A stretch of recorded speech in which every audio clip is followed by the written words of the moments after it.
그리스도의 구원의 복음은 모두에게 전해지게 하나님께서 명하셨습니다. 누구에나 듣게 하라.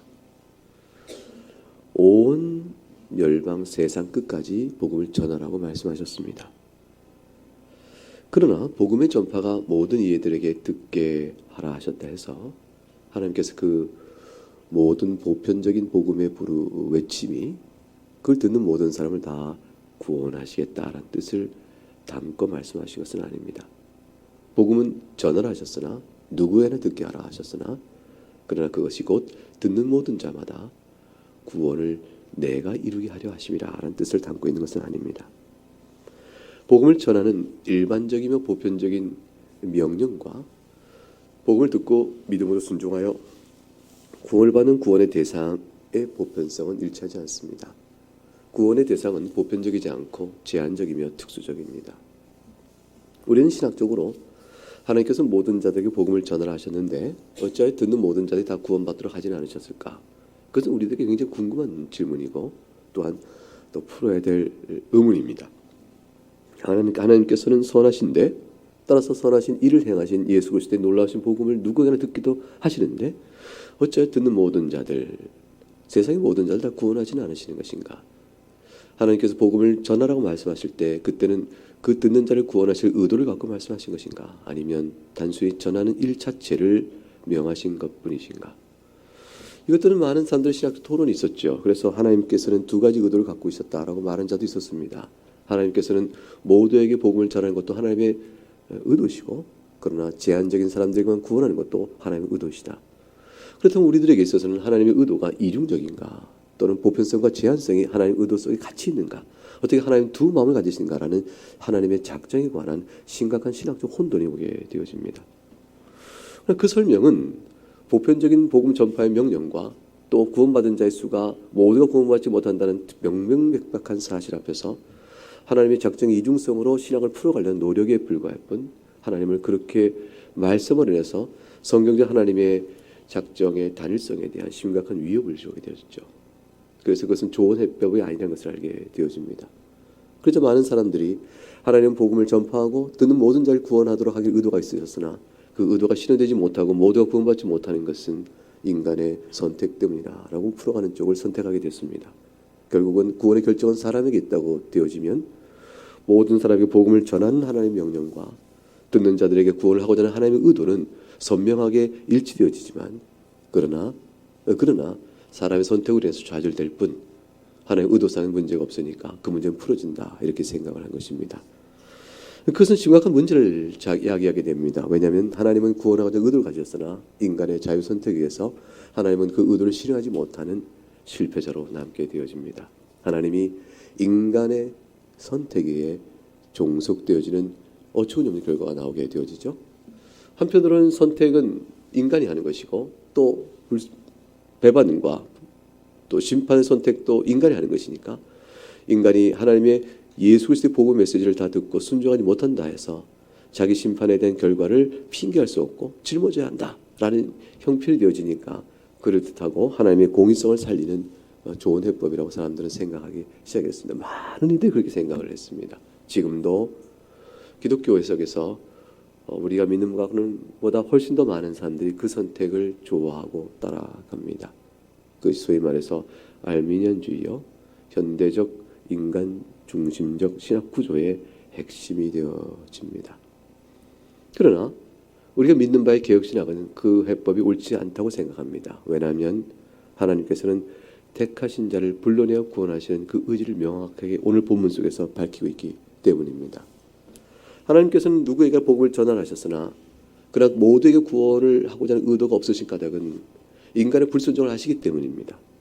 복음을 전하는 것 자체가 명령이요 또 복음을 자체의 내용은 듣는 자는 회개라는 명령을 담고 있고 따라서 그 회개 자체가 조건성이 되어지고 회개 자체가 구원받기 위한 하나의 과정적 조건이 되어집니다.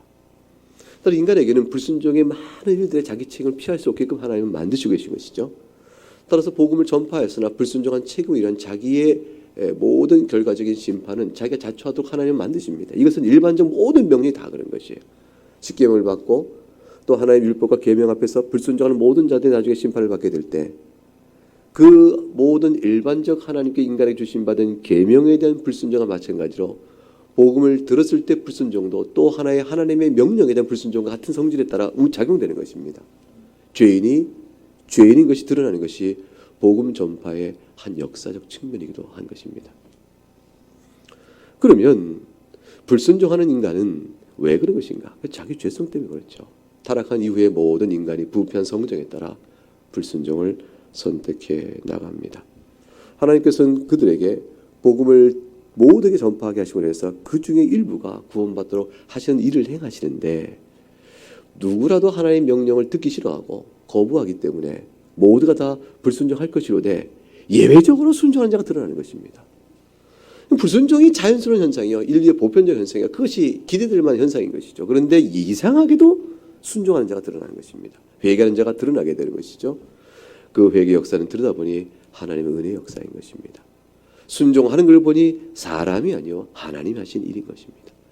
결국 그러므로 모든 자에게 복음을 전하라 하신 것은 그 복음을 전하는 대상마다 구원하는 뜻이 아니요 그 중에 하나님의 은혜 주시어 구원할 자를 구원하기 위한 의도인 것이고 다른 이들은 복음을 듣는 자마다 스스로의 불순종의 선택으로 인해서 결국 하나님 심판을 받도록 하시는 결국 하나님의 의도가 그 속에 있게 되어집니다. 모든 하나님의 계명이 그러듯이 복음 전파의 명령 또한 한편으로는 공의의 영광을 나타내는 것이요 한편으로는 긍휼의 영광을 나타내는 것입니다. 모든 명령이 그렇듯이 은혜를 받은 자에게는 순종으로 하나님의 긍휼하심과 우리를 도우시는 은혜를 찬양하게 되어지고 불순종하는 모든 자들에게는 그들의 본성대로 악하여 하나님이 심판하시는 죄값에 더 무게를 더해갈 따름입니다. 그래서 보편적인 하나님의 복음 전파의 명령은 누구가 구원받은 자인지 누가 선택받은지 모르는 우리 상황 속에서 예의 없이 전해짐으로 또 가급적 많은 사람이 전해짐으로 개중에 흩어져 있는 하나님의 택한 자를 찾아내는 일이 되어지고 그렇기 때문에 보편적 명령의 필요성이 나타나지만 또한 한편으로는 누구에나 듣게 하실 때는 택함을 받은 자들과 그렇지 못한 자들의 하나님의 긍휼과 공의로운 심판의 뚜렷한 결과적 차이를 하나님 드러내시는 일이기도 한 것입니다. 안 믿는 사람들은 불순종의 이유를 하나님께서 자신을 선택지 않았기 때문에 불순종하게 됐다는 이유로 들어서 복음을 우리에게 들려준 것 자체가 더욱더 우리의 심판의 무게를 더하게 되니 하나님이 악하시다라고 핑계를 할 것입니다. 왜냐하면 그렇죠. 불순종 이유가 하나 더 드러난 것입니다. 예수의 복음을 몰랐으면 예수를 믿지 않는 죄는 드러나지 않았을 텐데 예수의 복음을 듣고 보니 내가 선택받은 자가 아니다 보니 내가 더욱더 심판의 무게를 더해갔으니 나에게 복음을 전한 것이 복음이 아니요 나에게는 오히려 화가 됐다라고 화를 낼지 모릅니다. 그것은 죄인의 일반적 핑계입니다. 왜냐하면 스스로 예정론적 작정이 자신을 수동적이며 숙명론적으로 만들어서 내가 복음을 들었으나 믿지 못하게끔 되어지는 강압적인 결과가 나한테 미친 적이 없기 때문입니다. 사람은 누구나 자원하여 복음에 대한 태도를 결정하게 돼 있지 강압에 의해서 태도가 결정되는 사람이 없습니다. 우리는 자원하여 예수 그리스도를 믿기로 소망하게 되는 것이고 저자들은 자원하여 예수 그리스도의 복음을 거부한 것입니다. 그런데 그 자원성이라는 것이 우리 자신으로부터 오는 것은 복음에 대한 불순종 거부는 우리부터 오는 것인데 복음을 순종하고 믿는 것은 그 자원성이 우리부터 오는 것이 아닌 것을 뒤에 깨닫게 되어집니다. 내 선택이 아니요 하나님 내 안에 주시는 은혜로 말미암아 내 안에 자원하는 마음이 생기게 되어지고 그것은 하나님께서 내가 성령에 따른 중생자에게 주시는 은혜가 있어서 내가 이전과는 달리 그리스도의 복음을 사랑하고 복음을 듣고 기뻐하며 복음을 받기를 원하는 마음으로 변화된 심령 안에서 자원의 마음이 생긴 겁니다. 주여 내가 믿겠나이다. 주여 내가 회개하나이다. 이런 변화의 역사가 나타나게 된 것입니다. 그러므로 인간이 내가 믿나이다라고 말하고 주여 나를 불쌍히 여기소서 내가 회개하나이다 하고 다 1인칭 주어로 내가 하나이다 말하지만 이루어지는 일의 역사가 영적 역사인 이상 그것은 하나님께서 나를 이끌어 가시는 은혜의 손길인 줄을 알게 되어지는 것이죠. 오늘 본문 속에서 모든 사람이 구원받는 사람이 아니다. 그럼 누가 구원받는가? 한마디로 말하면 하나님의 선택받은 자가 구원을 받는다. 선택받지 못한 자는 심판에 임하는 것이다. 그 사실을 설명하는 중요한 구약의 두 사건을 들어놓습니다. 구약의 이스라엘 멸망은 하나님의 구속 역사의 실패인가? 그렇지 않다. 왜 그런가? 집단적 이스라엘이 실패할지라도 개별적 이스라엘의 경우는 하나님의 구원 역사가 영영이 성공하고 바로 서가는 은혜 역사가 계속되고 있다. 왜 그런가? 그것은 다음과 같은 내용을 분할 수 있다 하고 지난번에 봤던 앞의 내용이 나옵니다. 6절에 그러나 하나의 말씀이 폐하여진 것 같지 않도다. 이스라엘에 난 그들이 다 이스라엘 아니요 아브라함 씨가 다 그의 자녀가 아니라 오직 이삭으로부터 난 자라 넷이라 불리라 하셨으니 8절 곧 육신의 자녀가 하나님의 자녀가 아니요 오직 약속의 자녀가 씨로 계심을 받느니라. 누가 이스라엘인가? 참 이스라엘이 따로 있으니 참 이스라엘이 하나님의 언약 성취에 따른 은혜를 누리는 한 집단적 이스라엘이 멸망한다 하여도 하나님의 약속은 폐기된 것이 아니라 왜냐하면 육적 이스라엘이 멸망했을 뿐 집단적 이스라엘 멸망을 통하여 그 가운데 택하신 하나님의 참 이스라엘은 개별적으로 다 구원에 이르게 되니 아브라함 언약은 본래 이들을 위한 것이었다라는 것입니다. 아브라함 언약은 본래 집단적 이스라엘을 대상으로 하는 것이 아니요 그 언약의 성취는 개별적 이스라엘 하나하나를 한 것이요 집단적 이스라엘은 하나님이 아브라함의 언약을 성취하는 구속사적 과정 속에서 사용하시고 불러내신 하나의 기관인 것이라. 교회가 하나님의 구속 언약과 하나님 나라의 실현의 기관이듯이 구약 이스라엘 또한 구약 교회로서 하나의 언약 나라를 실현해가는 하나의 기관이었던 것입니다. 육적 이스라엘의 죄악으로 인해서 집단적 이스라엘이 무너진다 할지라도 결국 그 가운데 있는 참 이스라엘은 내면적 할례를 받은 자들은 구원을 받아 하나님의 약속하신 아브라함 언약이 그에게 실현되어지고 있으므로 결코 하나님 언약은 폐하되어 있지 않다. 그러면 누가 하나님의 참 이스라엘의 백성이요 참 언약 백성인가 할 때 약속의 자녀여야 한다는 사실을 이삭으로서 난 자라야 넷이라 불리는 말씀을 통해서 설명해 주고 있습니다. 육신의 자녀가 아니요 약속의 자녀여야 한다. 이 약속의 자녀라는 것은 그럼 누가 약속의 자녀입니까? 라고 물어볼 때 하나님의 주권 선택에 의해서 주어지는 약속의 자녀입니다. 즉 이삭으로부터 오직 이삭으로부터 난 자라야 내 씨라 불리라 하시던 말씀을 아브라함의 씨가 다 그의 자녀가 아니라 오직 이삭으로부터 난 자라야 내 씨라 불린다라고 말씀하셨던 내용 속에서 이 말씀의 이 한계, 이 규정은 오직 하나의 주권적인 규정이요. 그로부터 난 자를 택하여 부르는 것도 역시 하나님의 선택입니다. 이스마엘이 아니고 이삭이다라고 말하는 건 누가 선택한 거예요? 누가 규정을 결정합니까? 하나님이십니다. 하나님께서 약속을 주시고 약속했다 난 자라라고 말씀하신 그 조건의 성취는 조건을 제시한 분도 하나님이요 그 성취의 과정의 결과도 하나님께서 정하신 바로 되어지니 하나의 주권적 선택에 따라 되어지는 것입니다라고 신학적 해석이 가능해집니다.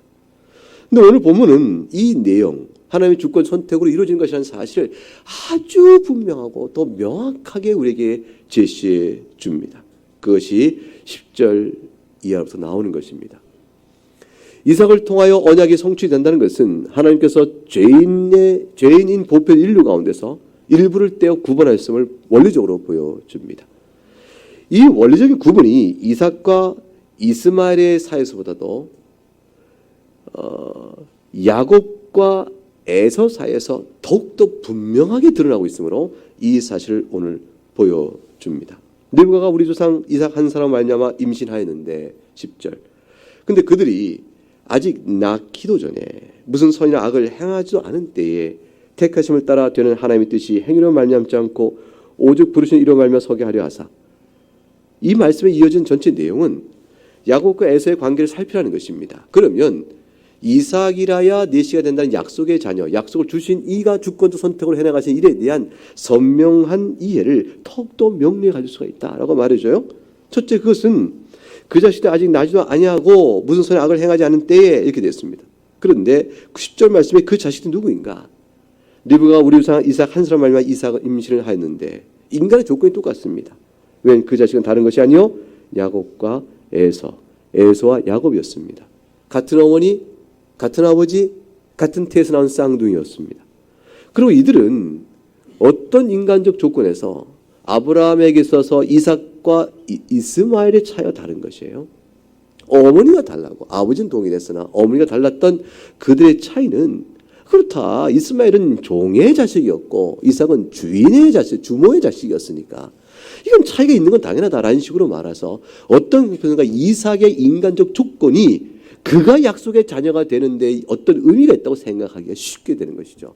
갖다 붙일 수가 있게 되는 것입니다. 보라, 이스마엘은 종의 자녀이니 어떻게 약속의 자녀가 되겠나. 어떻게든지 이삭과 에서의 이스마엘과의 차이를 들어서 약속의 자녀됨에 대한 인간편에서의 어떤 의미와 그 조건을 찾아붙이려는 어떤 시도가 있을 수 있는데, 이에 대해서 또 다른 예를 들어서 그것을 완전히 불식시켜버린 것입니다. 그렇다면 들어보라. 리브가가 아이를 낳았을 때 같은 아버지 이삭이요, 같은 어머니 리브가요, 같은 복중에서 같이 쌍둥이로 태어났는데 그들 가운데 차이가 있겠는가? 그것을 제시합니다.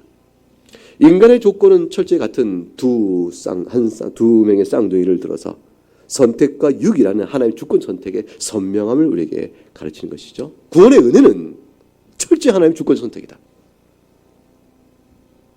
한편으로는 하나님의 주권 선택을 해서 구원받는 자가 되는 것이고, 한편으로는 하나님이 선택하지 않음으로 인해서 유기적인 작정, 버려두심, 내버려두심, 그 작정에서 심판을 받고 죄 가운데 멸망하는 것이다.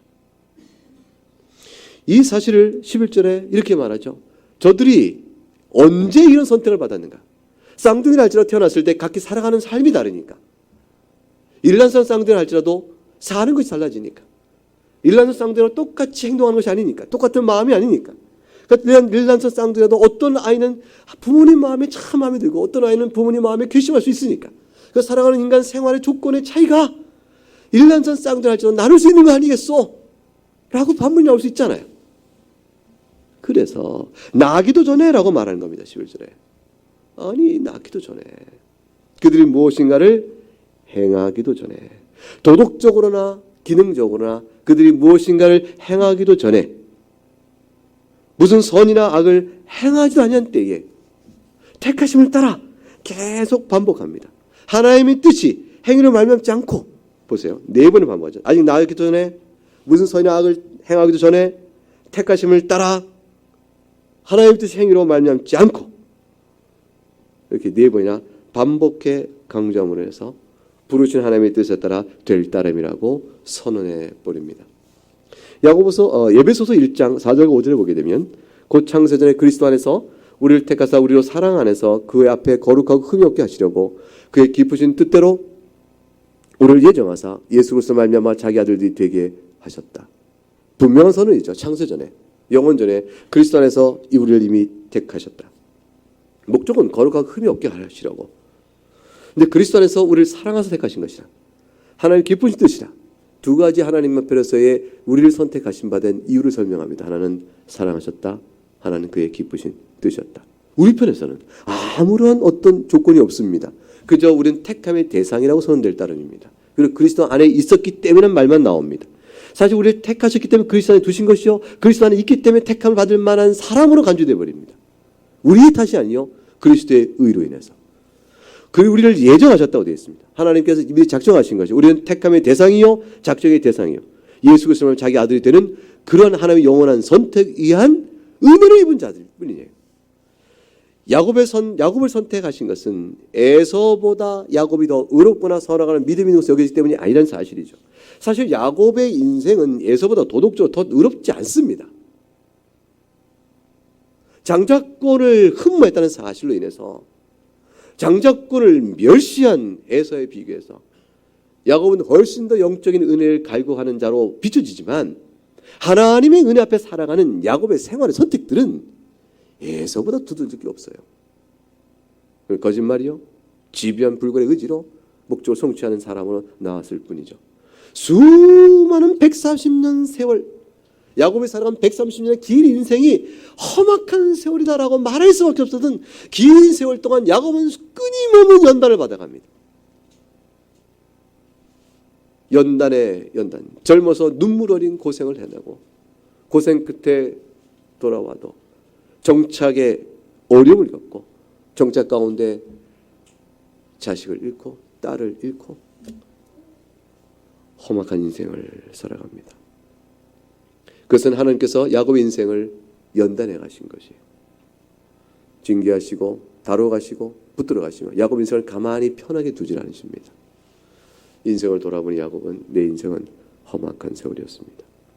에서보다 더 훌륭하고 평하고 뛰어났다는 증거를 성경에서는 제시하고 있지 않습니다. 에서는 에서고 야곱은 야곱인 겁니다. 에서가 야곱보다 더 능력 있는 사냥꾼이라 고기를 잘 잡아 이삭의 마음을 편안케 해줬던, 어떤 어떻게 보면 이삭이 올 때 좀 좋은 아들이었던 것이죠. 의미가 없는 좋은 아들. 구원에 있어서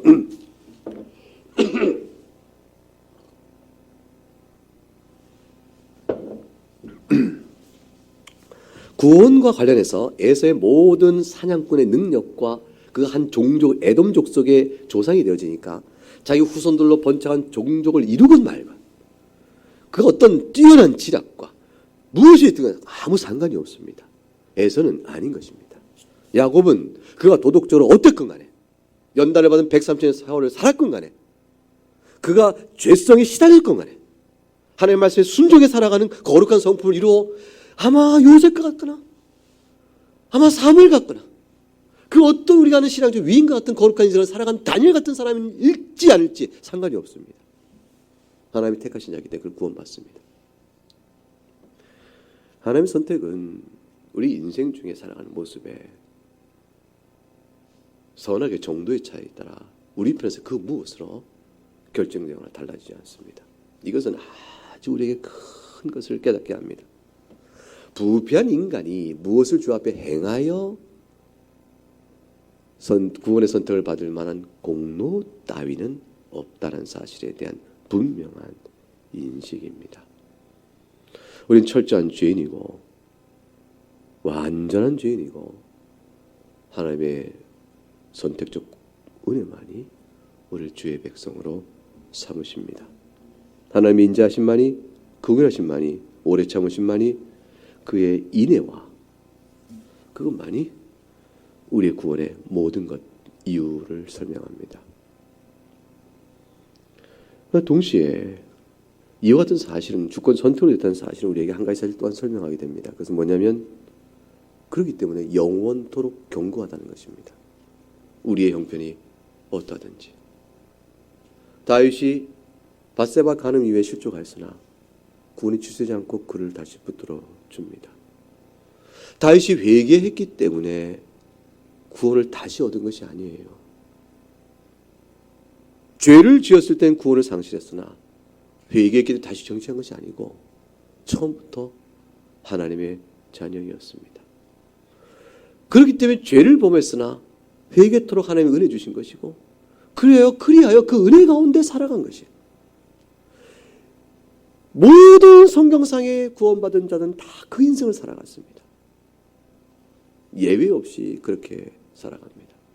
하나님의 택하심 받았기 때문에 실족하나 다시 일어나고 실족하나 다시 일어나고 죄인 되었으나 다시 돌아오고 그런 가운데 연단도 받고 위로도 받고 다시 눈물 닦아주시고 힘주시고 그러면서 결국에 인생은 죄 중에 거하나 하나님의 은혜는 홀로 우리의 빛이 되시고 그러므로 점점 거룩과 영광의 빛을 사모하고 진리 가운데 나오기를 소망주에 바라며 그 안에서 성령의 아름답게 빚어가시는 그리스도의 형상이 나타나게 되어집니다. 이 시달림이 없으면 아무도 그렇게 된 적 없습니다. 이 시달림이 없으면 누구도 빚어지지가 않습니다. 그러므로 여러분 가운데 있는 어떤 죄의 시달림과 연약성과 게으름과 나태와 모든 영적인 위기들은 다 하나님께서 여러분을 다뤄가시는 방식이에요. 그 가운데서 붙들어 주시고 멈추게 하시고 돌이키게 하시고 새롭게 빚어가십니다.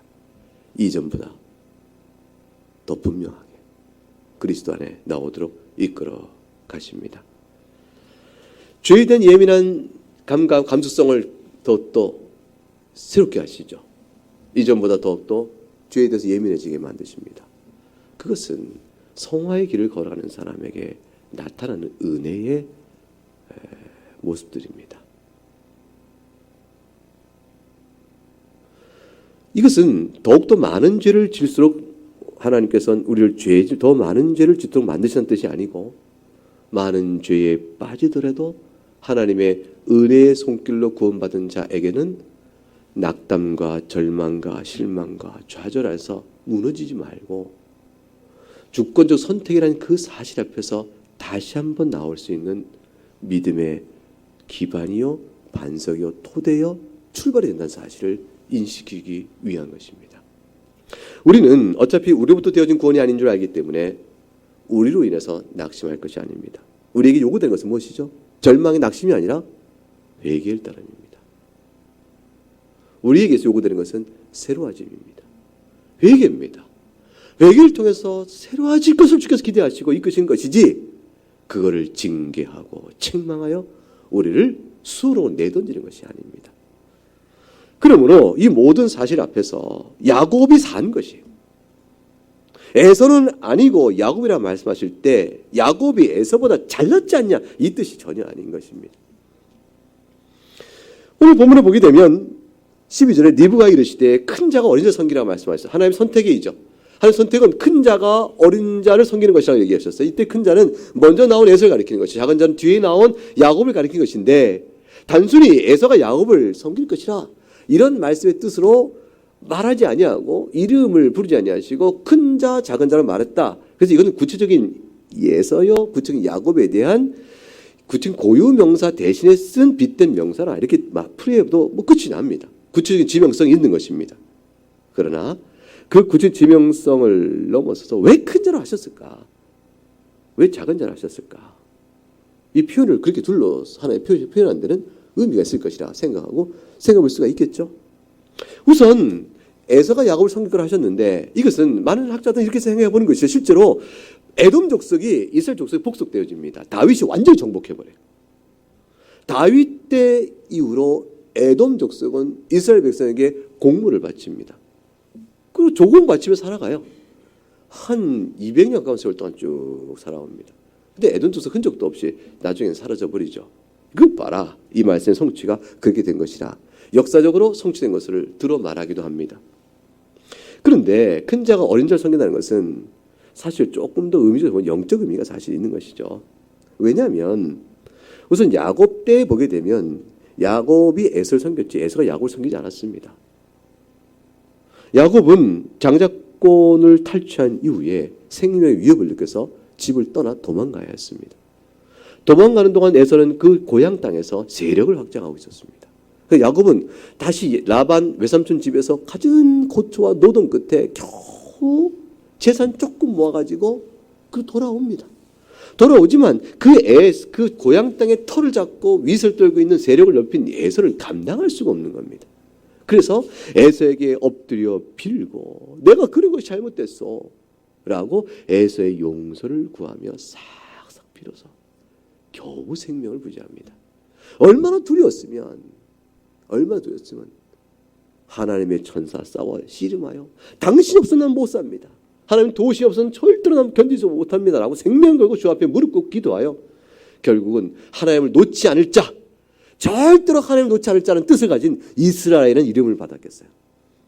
이스라엘의 말의 의미는 다 하나님을 놓을 수가 없습니다. 하나님은 절대로 놓을 수 없습니다라는 의미를 갖고 있는 뜻이에요. 하나님 외에는 생명이 없습니다라는 그 뜻을 담고 있는 것이죠.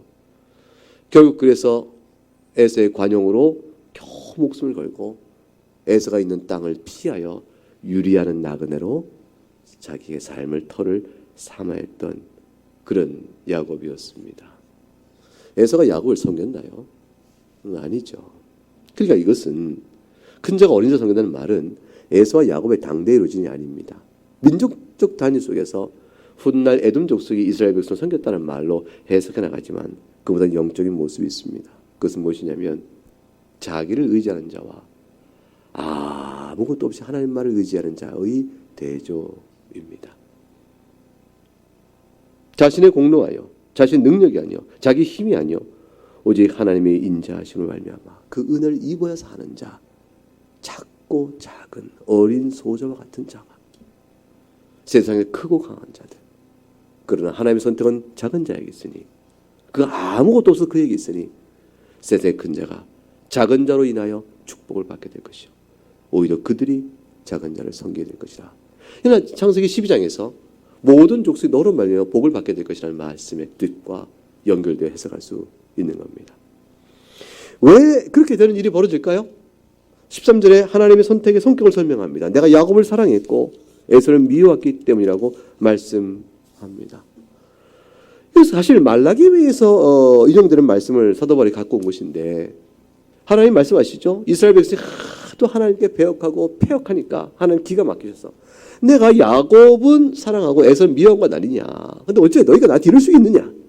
내가 너희를 긍휼히 여겨서 선택하여 내가 나의 백성 삼았거늘 너희가 어찌 지금은 나한테 이럴 수가 있느냐 하고 하나님께서 단식하며 하나님 앞에 배반하는 이스라엘을 책망하는 말씀 속에 나온 것이죠. 그러므로 불순종하는 하나님 자녀에게 하나님 애타게 말씀하십니다. 내가 너를 사랑했지 않냐? 내가 세상을 미워하고 내가 너를 사랑하지 않느냐? 근데 어찌 네가 나를 그리 대하느냐? 주님이 그렇게 말씀하시죠. 우리에게 불순종하는 우리들에게 우리를 한 번 사랑하신 하나님께서 그 사랑을 취소하지 않으시고 계속 들려준 말씀은 내가 너를 사랑한 것이 아니냐. 그 말씀이에요. 그러니까 모든 하나님의 그리스도 안에 있는 사람들은 이 하나님의 사랑에 대한 평생의 확신을 가져야 합니다. 우리는 하나님의 사랑을 어린아이들이 그런 것처럼 엄마 아빠가 날 사랑하나 싶을 때 내가 생각하는 하나님의 어떤 부모의 사랑에 대한 흔적과 조건들을 자기 나름 찾아가죠. 이게 만족하면 난 사랑하나 보다. 아니면 아닌가 보다. 애들은 이렇게 변덕을 부려갑니다. 변덕 부리는 아이들에게 부모는 안타깝죠. 내가 널 사랑한다. 아이가 잘하건 잘못하건 사랑의 대상일 따름이죠. 하나님께서 우리를 이렇게 대하시는 것을 하나님의 자녀로 부름받은 그리스도인 자들은 흔들림 없이 확신해 가야 합니다. 스스로 의롭다 할 만큼 떳떳하다 할 만큼 하나님 앞에서 괜찮다 할 만큼 영적으로 내가 건강하고 건전하다 싶을 때는 으스대다가 그렇지 못할 때는 완전히 버린 것처럼 그렇게 되어지는 이러한 모든 일에서 하나님 오늘 말씀을 통해서 주권적 선택으로 인한 영적인 안정성과 신뢰성을 우리에게 부어주시는 겁니다. 지금까지 살아온 인생과 신앙길을 가만히 더듬어 보세요. 얼마나 훌륭하게 살았기 때문에 오늘의 신앙의 자리에 오셨어요. 자랑할 만한 거 몇 개 내놓으세요. 하나님 앞에서. 하나님 제가 이렇게 훌륭하게 그래서 내가 여기까지 그렇게 뽑을 만한 게 얼마나 있는가. 날마다 새로운 긍휼로 우리를 사랑하신 겁니다. 오늘 본문의 말씀을 어떤 이들은 이렇게 생각합니다. 야곱을 사랑하고 에서를 미웠다는 것을 개별적인 구체적인 사람을 지명하신 말씀이 아니고 야곱 같은 무리들을 사랑하고 에서 같은 유형의 사람들을 미워했다. 이렇게 유형 타입이죠. 그리고 유형으로 해석해 나가면서 따라서 내가 야곱과 비슷한 유형의 사람으로 살아가기 힘쓰면 사랑을 받고 내가 에서의 유형과 비슷한 사람을 살아가면 나는 미움받을 것이라. 이렇게 해석하는 사람들이 있습니다. 그러므로 인해서 너는 네가 야곱의 유형인가 에서의 유형인가 스스로 참가하라. 그렇게 말하면 해서 야곱의 유형은 뭔데요? 하나님을 사랑하는 사람이지. 에서의 유형은 뭔데요? 하나님을 상관없는 사람들이지. 하나님을 영적인 관심이 없는 사람 에서, 야곱은 하나님에 대한 지대한 관심 있는 사람 야곱. 그럼 네 자신이 하나님을 사랑하는 믿음이 있는가 없는가, 너는 어떤 유형의 사람인가 살펴보라. 우리가 신앙적 유형을, 자신의 영적 유형을 살펴서 네가 야곱의 유형인가 아닌가를 결정하라고 밀어붙이는, 그래서 야곱의 유형이 되기를 내가 선택하고 에서의 유형이 되는 그 선택 또한 나에게 결정된 것처럼 유형론으로 이걸 설명하는 사람들이 있습니다. 본문 해석을 그렇게 하는 사람들이 있죠. 잘못된 것이. 누가 그렇게 할까요? 학론파요 알미니안주의야 말하는 사람들이 그렇게 해석합니다. 하나님은 야곱스러운 사람들을 모아서 야곱스러운 내가 선택했다 이렇게 말씀하는 것이 아니에요. 그 인간의 조건이 붙게 되는 것이죠. 그것이 아닙니다. 네가 에서스러우니까 내가 널 버렸다 이런 것이 아닙니다. 아주 구체적인 지명입니다. 야곱 너, 에서 너, 구체로 지명한 것입니다. 그 지명에는 조건이 없습니다. 하나님 사랑하시고 그의 기쁘신 뜻대로 하셨을 따름입니다. 이것은 개혁파 신앙 안에서, 우리가 있는 성경 안에서 아주 뚜렷합니다. 이런 말씀을 풀어가게 되면 하나님의 주권 선택이 불리하다 이렇게 얘기하는 자들이 있습니다. 공의롭지 못하다. 너 야곱 했을 때 야곱이 하나님의 구원을 받을 만큼 의롭지 못한데 어떻게 야곱 너라고 말할 수 있겠는가? 멸망받을 자들이 멸망을 의로움에도 불구하고 너는 아니야 예서 너 이렇게 해버리면 억울하지 않은가? 이렇게 하나님의 주권에 대한 불의성을 들고 저항을 합니다. 사랑하는 여러분, 오늘 본문 이후에 9장과 11장과 이어진 관속에 우리는 이런 문제를 다루게 될 것입니다. 그런데 기억할 것은 뭐냐면 멸망받을 자들이 심판에 멸망받는 것은 그들이 선택을 받기 이전에 선택을 받지 않았다는 사실이 한 가지 설명이지만 그러나 그들 편에 들어가게 되면 그들이 죄인이기 때문에 죄에 합당한 심판을 받는 것일 뿐입니다. 아주 중요한 사실을 설명하고 있죠. 그들이 죄인이기 때문에 죄에 대한 심판을 받을 이 내용적 실체가 있어요. 그리고 그들을 가리켜서 하나님의 선택을 받지 않은 자라고 말합니다. 하나님이 그들을 버린 자라고 말합니다. 왜냐하면 하나님의 죄인이 불구하고 은혜를 입은 자도 있기 때문입니다. 죄인임에도 불구하고 하나님의 선택을 받아 그 자에게서 회개하며 주 앞에 나오는 이런 과정을 통해서 구원받는 자가 있거든요. 그러니까 이들의 무리와 비교하여 이들은 선택을 받지 못한 자요. 이들의 무리와 비교해서 이들은 버림받은 자라 이렇게 말하고 있지만 그러나 그들의 모든 심판은 공의롭게도 그들의 죄값대로 받게 되어 있는 것입니다. 하나님 앞에서 공의된 심판으로 받는 모든 것을 도덕적 책임을 하나님께 돌릴 수는 없습니다. 우선 하나님께서 모든 것을 그의 목적에 따라 결정하시고 실행해 나가십니다. 하나님의 작정에 대한 말씀은 성경 곳곳에 나와 있는데 에베소서 1장 11절에 이렇게 기록되어 있죠. 모든 일 그의 뜻에 결정되어 일하시는 이의 계획을 따라 우리가 예정을 입어 그 안에서 기업이 되었다. 그런데 모든 일을 자신의 예정적 뜻에 따라 작정하여 이끄시는 그분께서는 구원론과 관련해서 선택과 유기라는 특별한 작정의 뜻을 나타내 보이셨다. 모든 일들이 다 하나님 작정하에 있습니다. 근데 구원론적으로 보게 되면 구원받은 자와 그걸 못하는 데 구분이 생기는데 그것이 하나님의 모든 일을 작정하신 그 작정에 비추어 선택이요 유기라는 성격으로 나뉘어진다. 그러니까 구원에 관계없는 일만 보편사적인 일만 하나님 작정이 있는 것이 아니고 영적인 측면이요 구원과 관련된 일도 하나님의 작정 안에 있는데 그 작정의 결과를 보게 되어지니까 어떤 이는 구원받고 구원받지 못한다는 사실을 비추어 하나님께서 어떤 이는 구원하기로 작정하시고 선택이죠. 어떤 이는 구원받지 못하도록 작정하신 일의 결과가 있구나 유기죠. 이렇게 해서 하나님의 선택과 유기에 대한 이해가 나오게 됩니다. 그 선택과 유기는 이해, 논리적인 이해가 성경 곳곳에서 있음을 발견하게 되는 것이죠.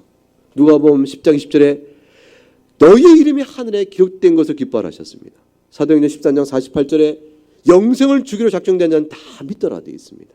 로마서 11장 5절에 지금도 은혜로 택하심을 따라 남은 자가 있다고 말씀하십니다. 데살로니가후서 2장 13절에 너희는 하나님께 항상 감사하라. 하나님께서 처음부터 너희를 택하신 것이라. 버림받으신 유기에 대한 작정도 성경 곳곳에 나옵니다. 로마서 9장 17절에 바로를 내가 내 뜻대로 세웠다고 말합니다. 그리고 그를 통하여 하나님의 진노를 보이기로 택하신 그릇이 있다고 말씀합니다. 하나님의 선택이 있다는 것은 택하신 전적으로 하나님의 선하심에 따른 은혜인 것이고요. 멸망자들이 받는 것은 전적으로 하나님의 어미로운 공의에 따른 것입니다. 구원은 하나님의 은혜로 선하심의 은혜고 멸망은 하나님의 공의의 속성에 대한 적용입니다. 그런데 심판받는 이유 선택받은 자가 아니요 버림받은 자가 당하는 모든 심판은 그의 우리의 탓입니다. 선택과 유기란 작정은 하나님이 행하시나 그러나 유기적 작정의 대상인 자들이 심판에 놓이게 되어지는 그 죄에 대한 책임은 철저히 그들에게만 있습니다. 그래서 죄에 대한 심판은 그들의 도덕적 책임 따라 되어지고 누구를 죄인 가운데 구할 것이냐라는 것은 하나님의 철저한 주권적인 결정일 따름입니다. 이것이 소위 말하는 선택에 있어서 인간이 타락 이전에 선택한 것이냐 타락 이후에 선택한 것이냐 할 때 타락 이후에 선택한 사람들의 설명 방식입니다. 그러나 사람이 타락하기 전에도 하나님의 선택이 있었다라는 것은 하나님의 주권에 대한 최대치 이성적 설명입니다.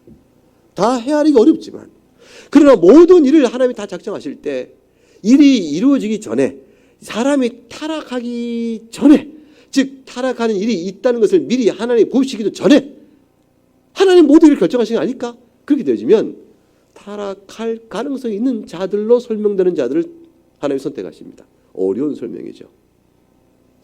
어찌됐건 하나님이 누구를 선택하고 누구를 선택하지 않는 것은 하나님이 철저히 주권한 사실에는 변함이 없습니다.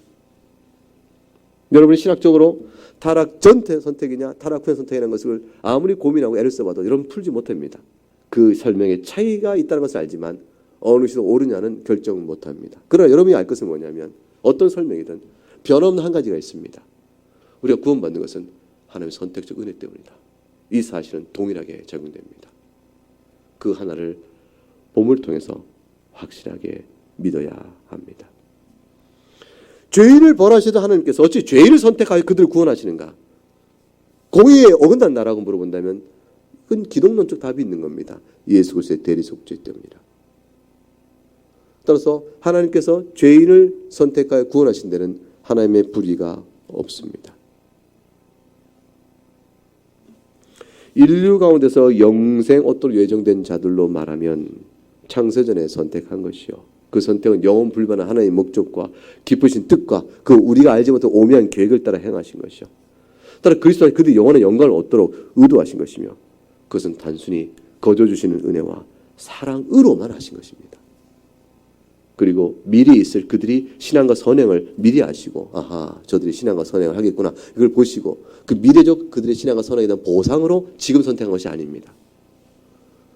우리가 한평 사는 동안에 주를 잘 믿고 예배를 잘 드리고 또 경건하게 살 것을 하나님께서 미리 아시고 그래서 영원전에 우리가 인생을 살아갈 그 인생을 미리 아시고 다 미리 보시고 그 값을 치우셔서 지금 미리 결정하시는 그런 것이 아닙니다.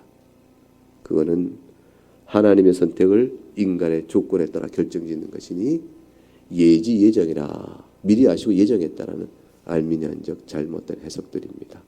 하나님이 그저 정하신 것입니다. 우리 모두는 하나님이 그냥 정하신 것입니다. 도대체 왜 나를 정하셨을까요? 왜 나를 택하셨을까요? 사람들 사이도 그렇습니다. 내가 당신을 왜 선택했는지 모르겠다. 이제 좀 경우는 다르긴 한데 하나님께서 우리를 선택하실 아무 이유가 없습니다. 그죠? 선택받아 지금 우리가 알고 있는 여러분이 겪는 그 인생을 지금 살고 계신 것이에요. 가장 복된 인생으로. 슬픔이 있어도 아픔이 있어도 그 인생대로 하나님이 그냥 택하여 불러서 내신 겁니다. 오직 하나의 사랑 때문에. 낙심하지 마시고 절망하지 마시고 교만하지 말고 자기 자랑 안에 있지 말고 오직 감사로 주어진 인생의 분깃을 찬양하며 살다는 것입니다. 함께 찬송하겠습니다.